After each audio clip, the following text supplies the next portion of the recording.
എടാ പിന്നുണ്ടല്ലോ, ഇതെൻ്റെ secret brownie റെസിപ്പിയാണ്. ഒരു 6 ഇഞ്ചിൻ്റെ പാൻ ഗ്രീസ് ചെയ്ത് വെച്ചിട്ടുണ്ട്. അതിലേക്ക് 1 കപ്പ് പഞ്ചസാര ഒന്ന് പൊടിച്ചെടുക്കണം. പിന്നെ വേണ്ടത് ഡാർക്ക് ചോക്ലേറ്റ്. എൻ്റെ ഒരു ഡാർക്ക് ചോക്ലേറ്റ് ഉണ്ടായില്ല, മിൽക്ക് കോമ്പൗണ്ട് ഉണ്ടായോ, അപ്പോൾ അതെടുത്തിട്ടുണ്ട്. പിന്നെ ബട്ടർ. ഇത് രണ്ടും 1:2 റേഷ്യോയിലാണ് കേട്ടോ എടുക്കേണ്ടത്. ചോക്ലേറ്റ് ഒരു 2 ആണെങ്കിൽ ബട്ടർ ഒരു 1. അതാണ് കണക്ക്. ഓക്കെ, ഇപ്പോൾ ഞാനിവിടെ 100 ഗ്രാം ചോക്ലേറ്റ് എടുത്തിട്ടുണ്ട്, 50 ഗ്രാം ബട്ടർ എടുത്തിട്ടുണ്ട്. രണ്ടും കൂടി ഡബിൾ ബോയിൽ ചെയ്തെടുത്തിട്ടുണ്ട് കേട്ടോ. നല്ലോണം മിക്സ് ചെയ്ത് കൊടുക്കുക. കളറില്ലാത്ത കാരണം ഞാൻ കുറച്ച് കൊക്കോ പൗഡർ ആഡ് ചെയ്തു. കാരണം മിൽക്ക് കോമ്പൗണ്ട് ആകുമ്പോൾ കളർ അത്ര കിട്ടില്ല, ഡാർക്ക് കോമ്പൗണ്ടിൻ്റെ അത്രയും കളർ ഉണ്ടാവില്ലല്ലോ. അപ്പോൾ കുറച്ച് കൊക്കോ പൗഡർ ആഡ് ചെയ്തു. പഞ്ചസാര പൊടിച്ചെടുത്തിട്ടുണ്ട്. പിന്നെ ബ്രൗൺ ഷുഗർ വേണം. ബ്രൗൺ ഷുഗർ ഇല്ലാത്ത കാരണം ഞാൻ ശർക്കരയില്ലേ 1 ക്യൂബ് എടുത്ത് അതൊന്ന് പൊടിച്ചെടുത്തിട്ടുണ്ട്. അത് രണ്ടും കൂടി മിക്സ് ചെയ്യുക. പിന്നെ വേണ്ടത് ഒരു നുള്ളു ഉപ്പ്. പിന്നെ 3 മുട്ട എടുക്കുന്നുണ്ട് കേട്ടോ. 3 കോഴിമുട്ട പൊട്ടിച്ചൊഴിക്കുന്നുണ്ട്. ഇത് 3 കൂടി മിക്സ് ചെയ്യുക, നല്ലോണം മിക്സ് ചെയ്യുക. ബീറ്ററിൻ്റെ ആവശ്യമില്ല കേട്ടോ, ജസ്റ്റ് നമ്മുടെ ബീറ്ററിൻ്റെ ബ്ലേഡ് മാത്രം മതി, അല്ലെങ്കിൽ വിസ്കോ വെച്ചിട്ട് നല്ലോണം മിക്സ് ചെയ്യുക. ആ ഷുഗറൊക്കെ ഒന്ന് മെൽറ്റ് ആവട്ടെ. പിന്നെ അതിലേക്ക് നമ്മൾ ചോക്ലേറ്റ് ഡബിൾ ബോയിൽ ചെയ്ത് വെച്ചില്ലേ, അത് ഒന്ന് ചൂടാറിയതിന് ശേഷം ഇതിലേക്ക് ആഡ് ചെയ്യാം. First of all chocolate melt ചെയ്ത് വെച്ച് കഴിഞ്ഞാൽ ഇത് ബീറ്റായി വരുമ്പോഴേക്കും ചൂടാറിയിട്ടുണ്ടാവും. എന്നിട്ട് ഇത് രണ്ടും കൂടി നല്ലോണം മിക്സ് ചെയ്യാം. കൈവിടാണ്ട് ഇളക്കണം. മിക്സ് ചെയ്ത് എല്ലാം നല്ലോണം കമ്പൈൻ ആവട്ടെ കേട്ടോ. നല്ലോണം മിക്സ് ആയിട്ടുണ്ട്. ഇനി വേണ്ടത് നമുക്ക് ഫ്ലോർ. ഒരു 1/2 കപ്പ് മൈദ. സുരഭിയുടെ ആണോ ഞാൻ എടുത്തേക്കണത്.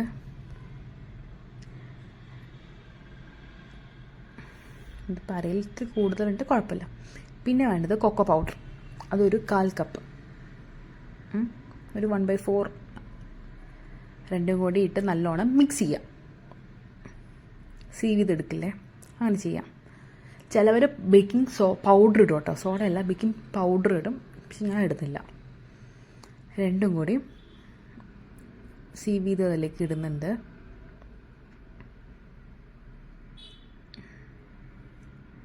പിന്നെ അതിലേക്ക് അത് മിക്സ് ചെയ്യുക. കുറച്ചായിട്ട് ഇടുക, മിക്സ് ചെയ്യുക, പിന്നെ ഇടുക, മിക്സ് ചെയ്യുക. അങ്ങനെ ഒരു ഡയറക്ഷനിലേക്ക് തന്നെ ഇളക്കണം കേട്ടോ നല്ലത്.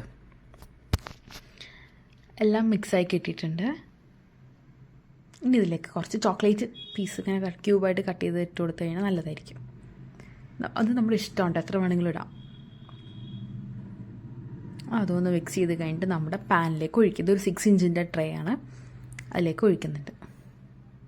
പാഷ്മെൻറ്റ് പേപ്പർ കൊടുത്ത് വെച്ചിട്ടുണ്ട്. പിന്നെ ഓയിൽ ഗ്രീസ് ചെയ്തിട്ടുണ്ട്. ഒഴിച്ചു കൊടുക്കാം. ഒരു 30-35 മിനിറ്റോളം എടുക്കട്ടോ, മീഡിയം ഫ്ലെയിമിൽ. ഇതാണ് എൻ്റെ ഓവൻ സെറ്റപ്പ്.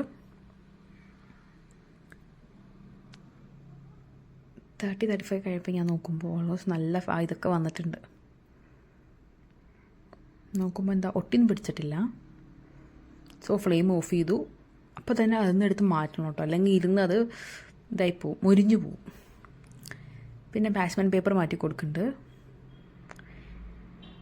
നല്ല ഭംഗിയില്ലേ കാണാൻ. വാലന്റൈൻസ് ഡേ ഒക്കെ അല്ലേ എന്ന് പറഞ്ഞിട്ട് ഞാനൊരു ഹാർട്ട് അതിൻ്റെ ഉള്ളിൽ വെച്ച് കൊടുത്തിട്ടുണ്ട് കേട്ടോ, ഹാർട്ട് ഷേപ്പിൽ കിട്ടാനായിട്ട്.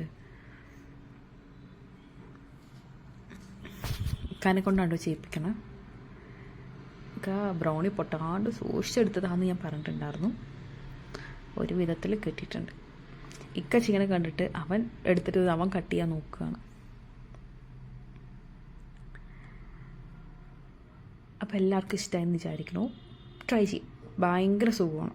ബീറ്റർ ഇല്ലെങ്കിലും നമുക്ക് ചെയ്യാം, പെട്ടെന്ന് ഉണ്ടാക്കാൻ പറ്റുന്ന റെസിപ്പി. അപ്പോൾ ഓക്കെ, ബൈ.